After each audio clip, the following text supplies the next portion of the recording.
अस्सलाम वालेकुम everyone, doctor Maria hair.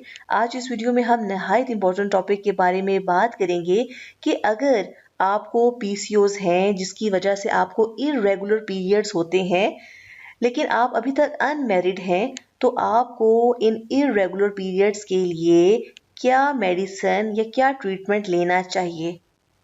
मेरे पास कई बच्चियां आती हैं और वो कहती हैं कि हमें पीसीओस हैं जिसकी वजह से इरेगुलर पीरियड्स हैं, 3 मंथ से 6 मंथ से वो हार्मोनल मेडिसिन ले रही होती हैं। जब तक वो मेडिसिन लेती हैं पीरियड्स रेगुलेट होते हैं, जैसे वो मेडिसिन छोड़ देती हैं पीरियड्स फिर से ख़राब हो जाते हैं, इरेगुलर हो जाते हैं। तो हम इनको कैसे डील करें? अगर आपको पीसीओस हैं और उसकी वजह से इरेगुलर पीरियड्स आ रहे हैं तो आपके लिए बेस्ट मैनेजमेंट या बेस्ट क्योर क्या है? वो है लाइफस्टाइल मॉडिफिकेशन। ये मैं खुद से नहीं कह रही, जितनी भी बेस्ट बुक्स हैं अगर आप उनको स्टडी करें तो उसमें यही लिखा होगा कि आप अपने लाइफस्टाइल को चेंज करें। और उसमें सबसे पहला स्टेप क्या होता है कि आपने एक्सरसाइज करना होती है। अगर आप पतले हैं तब भी आपने एक्सरसाइज करनी है, और अगर आपका वेट ज़्यादा है तो तब तो आप पर फ़र्ज़ है, यानी आप एटलीस्ट 30 मिनट जो है तेज़ तेज़ चलें। तो इतना तो आपने एटलीस्ट करना ही है, और 7 डेज़ में 5 डेज़ ये आपने करनी है। एक्सरसाइज करने से 50% पीसीओस की प्रॉब्लम्स तो वैसे ही हल हो जाते हैं। इसके अलावा आपने अपना वेट कम करना है, अगेन एक्सरसाइज के ज़रिए और बाकी लाइफस्टाइल मॉडिफिकेशन के ज़रिए, मीन डाइट के ज़रिए। मैं अपने नेक्स्ट वीडियोस में आपसे वेट लॉस रेसिपीज़ शेयर करूंगी जो पीसीओएस के पेशेंट के लिए इम्पॉर्टेंट हैं। इसके अलावा आपने अवॉइड करना होता है जंक फूड और चिकन को।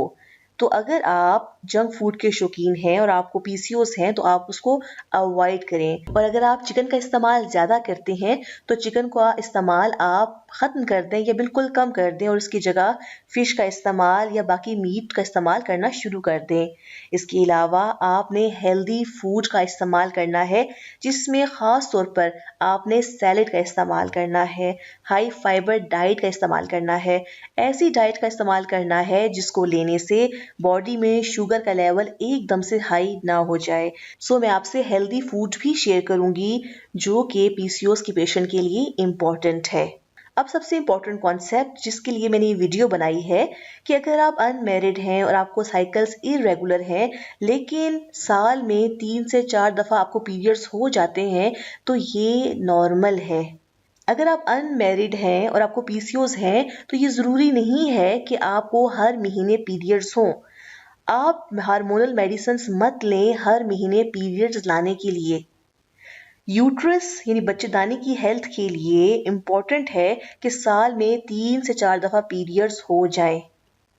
साइकिल को रेगुलेट करना, साइकिल को नॉर्मल करना इम्पॉर्टेंट होता है आफ्टर मैरिज, क्योंकि आफ्टर मैरिज हम साइकिल को रेगुलेट इसलिए करते हैं ताकि जब साइकिल रेगुलर होगा तभी ओव्यूलेशन होगी, जब ओव्यूलेशन टाइम पर होगी तभी क्या हो जाएगा, कंसेप्शन होगी। तो साइकिल को रेगुलेट करने का मकसद कंसेप्शन होता है। सो आफ्टर मैरिज हम हार्मोनल ट्रीटमेंट देकर पीसीओएस के पेशेंट में साइकिल को रेगुलेट करते हैं, ओव्यूलेशन करवाते हैं ताकि पेशेंट कंसीव कर ले। लेकिन अगर आप अनमैरिड हैं तो आपको कंसेप्शन नहीं चाहिए होती, आपको सिर्फ यूट्रस की हेल्थ चाहिए, जिसकी हेल्थ के लिए ज़रूरी है कि आपको साल में 3 से 4 दफ़ा पीरियड्स आ जाएं। अगर आपको पीरियड्स खुद ब खुद आ रहे हैं तो ये अच्छी बात है, आपको किसी मेडिसिन की ज़रूरत नहीं है। आपको किस चीज़ की ज़रूरत है? आपको इस चीज़ की ज़रूरत है, लाइफस्टाइल मॉडिफिकेशन। आप मैरिड हैं, अनमैरिड हैं, इन बातों पर तो आपने अमल करना ही करना है। अब मेरे पास बच्चियाँ आती हैं जिनकी भी शादी नहीं हुई, तो कोई प्राइमोलिड एन ले रही होती हैं, कोई प्रोगैल्टोन ले रही हैं, कोई डैन 35 ले रही हैं और 6 मंथ से 1 ईयर से ले रही हैं। तो अगर आपकी उम्र 18 साल है और आपकी शादी जाकर 28 साल में होती है तो क्या आप 10 साल ये मेडिसिन इस्तेमाल करेंगे? नहीं, राइट।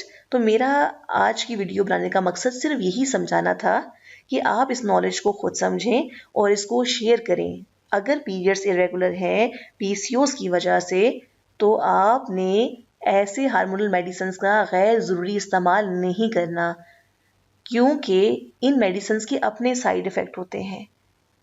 जब आपकी शादी होगी तब ये मेडिसिन देकर हम साइकिल रेगुलेट कर लेंगे, ओव्यूलेशन करवा लेंगे, जिससे आप कंसीव कर लेंगी।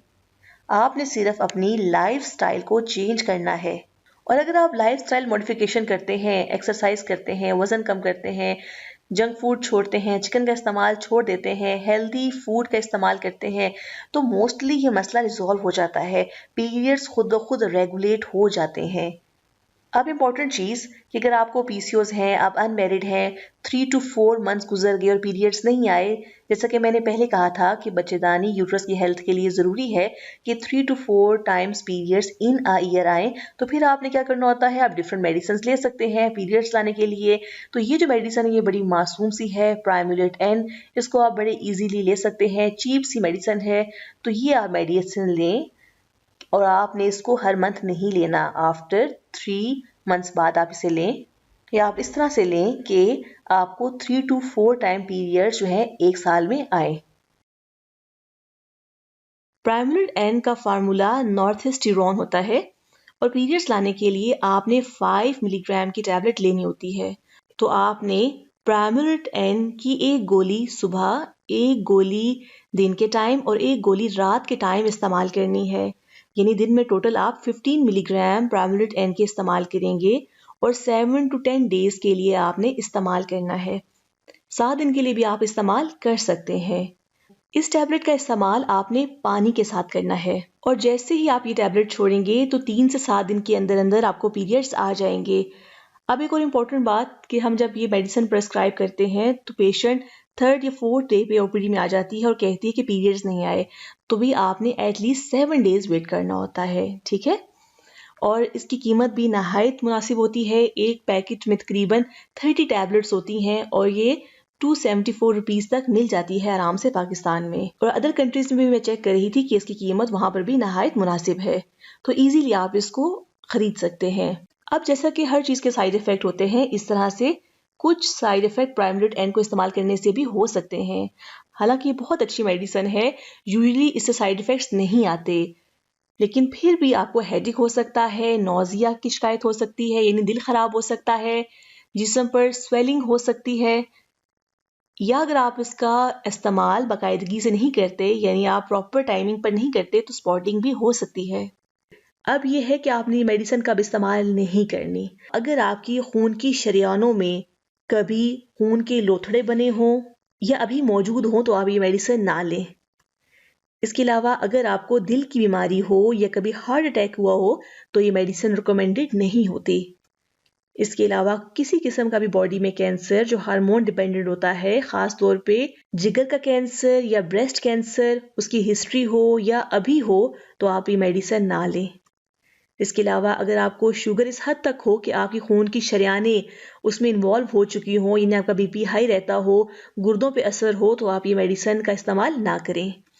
इसके अलावा अगर आपको सख्त किस्म का माइग्रेन हो, क्योंकि माइग्रेन की भी डिफरेंट टाइप्स होती हैं, ऐसा माइग्रेन जिसमें आपके न्यूरोलॉजिकल सिम्टम्स हों, यानी आपका जिस्म सुन हो जाता हो, उस टाइम ज़ुबान काम ना करती हो, आंखों के आगे तारे नज़र आते हों, तो आप ये मेडिसिन ना लें। मुझे उम्मीद है कि मेरी ये वीडियो आपके लिए इन्फॉर्मेटिव होगी। इससे रिलेटेड आप कोई भी क्वेश्चन पूछना चाहते हो तो आप कमेंट बॉक्स में पूछ सकते हैं। Thanks for watching the video.